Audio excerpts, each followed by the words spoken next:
The country is beginning to build back better after COVID, and we see the signs of the economic recovery. Because President Biden and congressional Democrats' economic policies, the economy is growing faster than at any point in the last 40 years, and jobs are being added at a record pace. Now is not the time to take our foot off the gas, and we can't afford to leave anyone behind. I'm committed to an economic recovery where we uplift those most marginalized and give everyone a chance to succeed. Passing the American Jobs Plan and Americans Family Plan is what we need right now, and I'll work to make sure that the middle class is at the center of our inclusive economic recovery. So that is what I'm doing in Congress. I'm working for the people, and I am glad to have co-conspirators for justice like those on the call with me to get this done. Thank you so much, Congresswoman. Next, we're going to hear from UFCW member David Tony Adams, who's experiencing some slight video problems, but he's here with us on audio. So I'm going to go ahead and unmute you, and then the floor is yours, David Tony.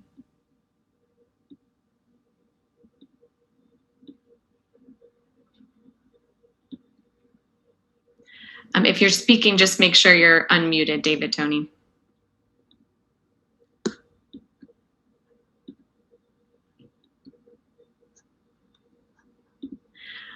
All right, folks, we might be having some audio trouble with David Tony, so we're going to hear from Teosha Adams. She's also a UFCW member and an administrative assistant at Kroger. Go ahead, Teosha.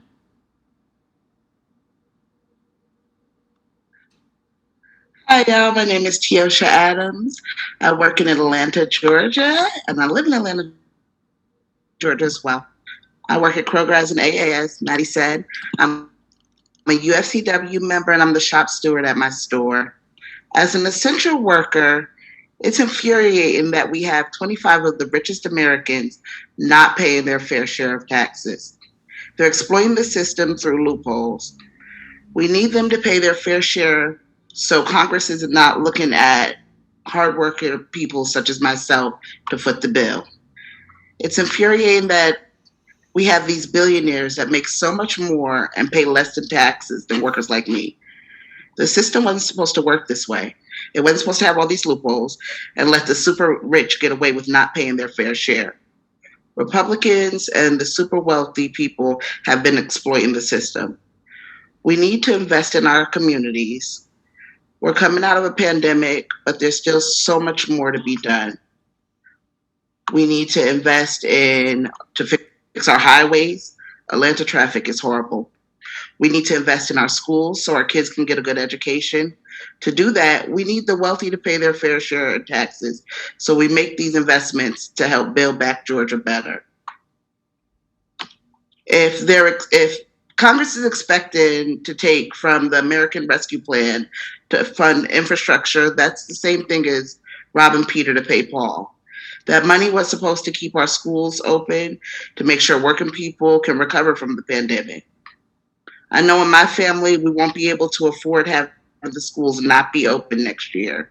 We need to protect this money for its original purpose of helping get our kids back in classrooms and supporting our essential workers and keeping our community strong. Congress must step up to invest in our roads and infrastructure. Living in Metro Atlanta, I have to plan my whole day around a single appointment because if I head home even a few minutes later than I planned, my commute time has tripled. If we want Atlanta's economy to grow and create the good jobs that families need, then we need to make real investments in our infrastructure. We need infrastructure investments for our essential workers. It's not right for them not to invest, as they said. As a Kroger grocery worker, if I get off at 3:30, anytime after that, something is liable to happen with traffic.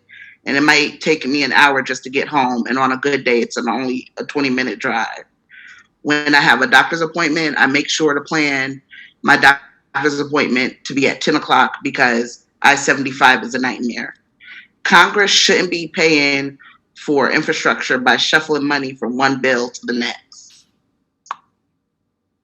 We need to be making a real investment to fully fund the repairs to our roads and bridges that we need to end the traffic headaches and actually keep Atlanta connected the way it should be.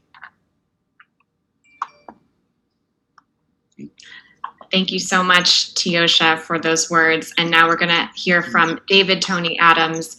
David Tony, do we have you unmuted? Yes, can you hear me okay? Yes, we can. The floor is yours.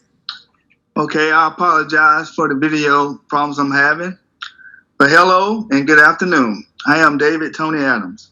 I live in the classic city of Athens, Georgia. I work at Pilgrims of Athens meat processing plant as a maintenance technician. I am a UFCW member and shop steward at my plant. From day one at my plant in Athens, the union and management has worked hard side by side on ensuring safety and everyone followed all COVID protocols during the pandemic.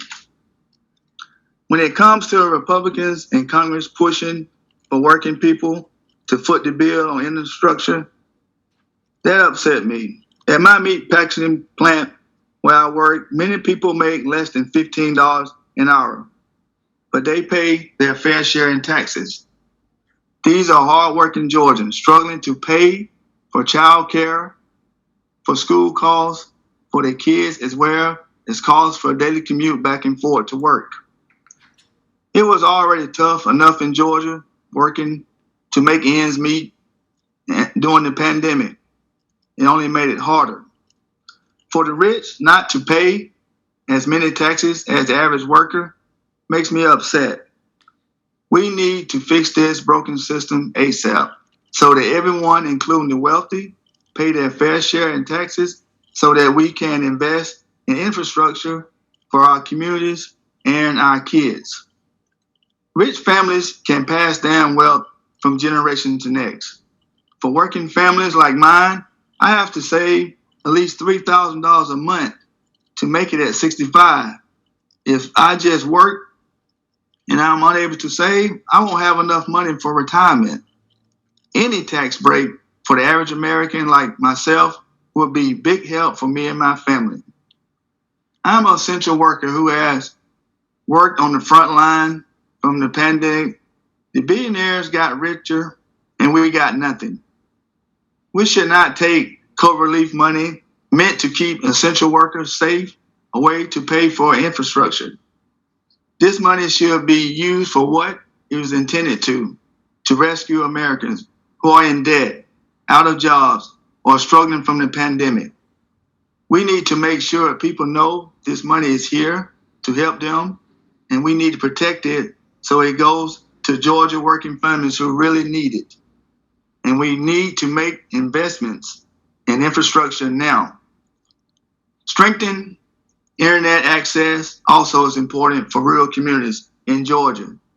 Here in Athens, we only have one major broadband company that does internet and Wi-Fi, and the other services are basically impossible to access. Some of my coworkers don't have any broadband internet at all and don't even have cell phone service in certain areas around their home.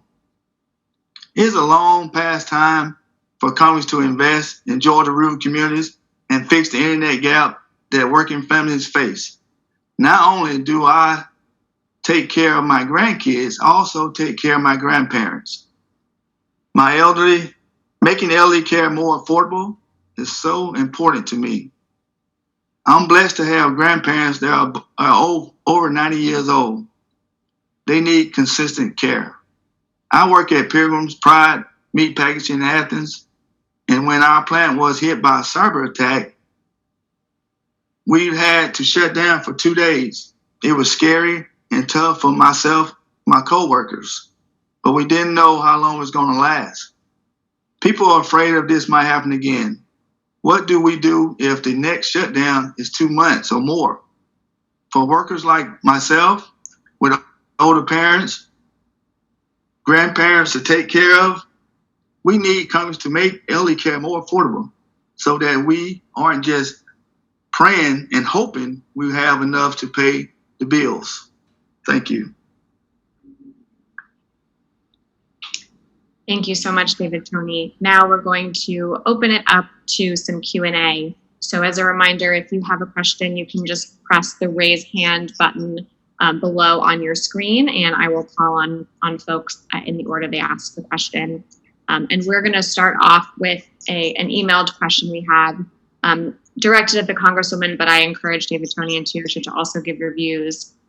And the question is, many lawmakers are saying investments in elder care and care for those with disabilities is not infrastructure and thus shouldn't be in this package. What is your response?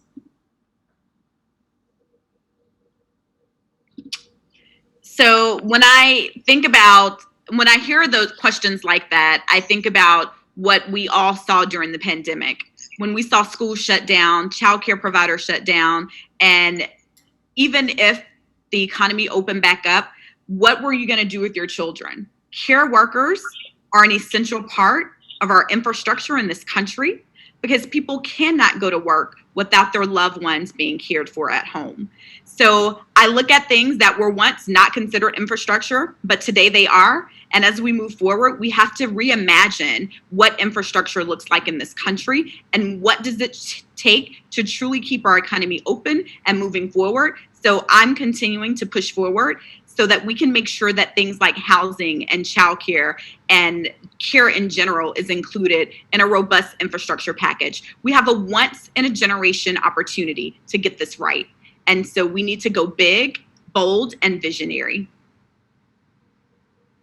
Thank you so much, Congresswoman. Teosha or David, Tony, would love your thoughts too on that. Why is it important that we invest in care, even if it's not traditionally considered infrastructure? As the Congresswoman said, it is infrastructure because we can't work without having the support for our loved ones, our children, our elderly. Someone has to be there to take care of them in order for us to keep the country still going. And also, like I mentioned before, I'm blessed to have grandparents, 3 of them, matter of fact, that's over the age of 90.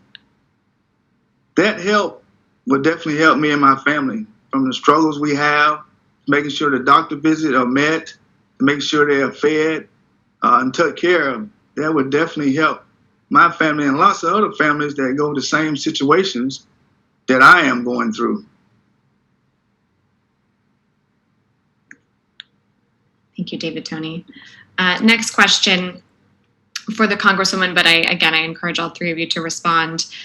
Some of the Republicans have called for pay-fors, including user fees like tolls and a miles per traveled tax. How would that affect Georgians?